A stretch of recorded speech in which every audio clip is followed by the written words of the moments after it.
Hey guys, what's up? Today I'm going to be doing my August wrap-up, which is being sponsored in part by Hyperion Teen. I read a total of 4 books this month, working on a 5th book that I will definitely be finishing by the end of the month, because I kind of have to, because it's the Booksplosion book of the month. Spoiler alert, these are the books I read. I probably would have read more books, but I bought a Nintendo 3DS and it's been taking up quite a bit of my time. But anyways, let's take a look at the books I read this month. Does that sound good to you? Sounds pretty good to me. The first book I read this month was Throne of Glass by Sarah J. Maas. And let me tell you, I freaking love this book so much. In fact, I did a full video review discussion on this book and I will leave a link to that in the down bar. But basically, if you don't know what this book is about, it follows a girl named Selena, who is an assassin, one of the best assassins in all of the land. She's been captured and is put to work in some salt mines until one day she's given the shot at freedom. Not an easy shot at freedom, one that she's gonna have to work for. So in order to get that freedom, she must compete in a competition to become the king's champion. And after that, if she wins the competition, becomes the king's champion, and is loyal to him for 4 years, she will be free. She will be set free. She's breaking free, soaring, flying. High School Musical, anybody? Throwing it back for you today, throwing it back. So that's kind of the gist of what this book is about. I really love this book. I thought that the characters were just amazing and the storyline was really interesting and just a lot of fun. And I'm really looking forward to continuing on with this series. I think it's going to be epic. The first book was epic, so I'm sure it's just gonna get even better. So really looking forward to continuing on with this series. Huzzah! The next book I read was Let's Get Lost by Addie Allsed. This is about a girl named Layla and 5 strangers that she encounters on her journey to see the Northern Lights. This is a book that I was really looking forward to, and unfortunately, I didn't like it. I didn't like it very much. I had quite a few issues with it. The first problem I had with this book was the major case of insta-love. In fact, it kind of threw me off because I haven't read a book in a while that had insta-love, so when I saw it, I was like, wait, why is this happening? What is going on here? This is ridiculous. Like, literally, 2 characters link eyes, and the next thing you know, this guy is throwing away his future because he just can't live without this girl.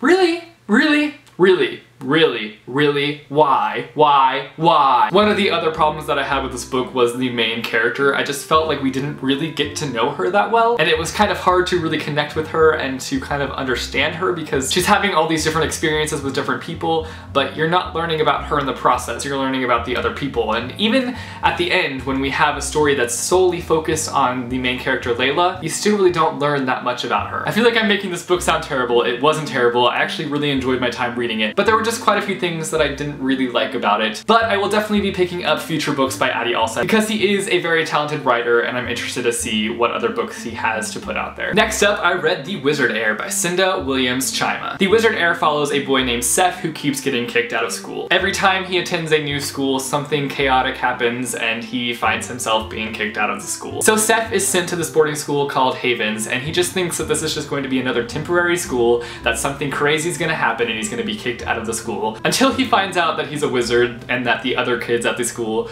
are just like him. But just when things are looking up for Seth, he finds out that his headmaster might not be just who he says he is. So this is the second book in the Heir Chronicles, the first being The Warrior Heir. While I love the main character Jack in The Warrior Heir, I found myself getting more attached to Seth. And I found myself just getting really connected to Seth and just really attached to his character and just wanting more books where it's just Seth. Like, just give me more books with Seth, that'd be awesome. Something else that I really liked about The Wizard Heir is that it's a little bit more faster paced than The Warrior Heir. With The Warrior Heir, you're being built up this world and you're being introduced to so many different characters and all this different stuff. And yes, you are introduced to some new characters in this book, but with The Warrior Heir, everything's just so new and so you're learning so much information. With this one, you kind of have an understanding for the world and so it's easier just to follow the story, and Chima just did a fantastic job at keeping the reader engaged. I'm just really pumped about this book series right now. I just want to get my hands on the next few books as soon as possible. Also, these covers are fantastic. Also, in case you didn't know, The Warrior Heir is actually only 99 cents across the board for all e-readers. So for Kindle, Nook,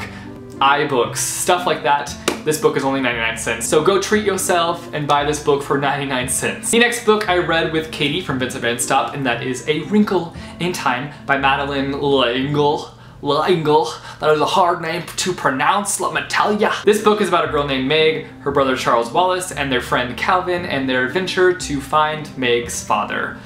And this was probably one of the weirdest books that I have ever read. I remember trying to read this book when I was in elementary and I just could not get into it. And reading it back now as kind of an adult, I don't really consider myself an adult, but as an older person, I can tell why I was so confused and just didn't push through in reading with this book, because it was just, I was even confused at times. So I definitely know why I was confused as a kid, because it was just so confusing at times and also just really, really weird. But I did end up enjoying it and I had a great time reading this alongside Katie. And finally, I'm halfway through The Night Circus by Erin Morgenstern, but I thought that I would just throw this into the wrap-up since I'm filming it today. I'm basically halfway through and I have to finish it by tomorrow for the Booksplosion live show, and I will definitely be doing that. I'm actually not going to tell you anything about this book because I think it's best to go into it without really knowing anything about the plot. Like, obviously you know it's about a circus, but you don't really know that much about it when you're going into it because the description on the back is even just super vague. But basically, it's about a night circus. That's all I'm gonna tell you. I will say though that I am running into a few problems with this book. The first problem being the pacing. It's just super slow and I'm finding it really hard to get into and just kind of keep going with it, but I am trying my hardest. And the other problem that I'm having is that I'm just not feeling connected to any of the characters. And in fact, I'm having a hard time following this story because I can't really remember the characters' names, and I'm struggling with this book, guys. I'm struggling with it, but I'm gonna keep reading. But yes, I'm excited to continue reading this. And if you didn't know, we're having a Night Circus live show tomorrow night on Polar Bananas Books channel at 7 p.m. Eastern Standard Time. So be there or be an alligator. What? Okay, we'll go with alligator, Jesse. So those are all the books that I read in the month of August. You guys should let me know down below what you read in the month of August, what books you loved, what books you hated. Just let me know your feels in the comments. Let's chat. Anyways, thanks for watching and I will see you guys soon with a new video. Later. Am I out of frame? I think I am. Okay. Becomes the king's. And I just want... But yes, I'm excited to continue.